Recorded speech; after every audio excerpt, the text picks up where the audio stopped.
বাবা, বাবা, একটা জরুরি কথা আছে। মা, আপু, তোমরা কি জানো রমজান আসছে? চলো প্রস্তুতি শুরু করি। মাদ্রাসার হুজুর বলেছেন, রমজানের প্রস্তুতি মানে শুধু খাবার নয়, মনকেও পরিষ্কার করা। লা ইলাহা ইল্লাল্লাহ, লা ইলাহা ইল্লাল্লাহ, লা ইলাহা ইল্লাল্লাহ।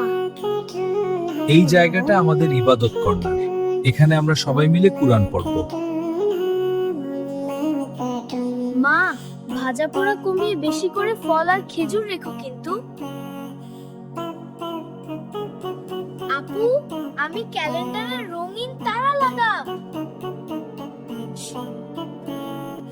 বাবা, আমি আমার জমানো টাকা দিয়ে গরিব শিশুদের ইফতারি করাবো। তুই খুব ভালো কাজ করছিস বাবা। ওই যে চাঁদ। আল্লাহ আমাদের সবাইকে সুস্থ রেখো। আমিন।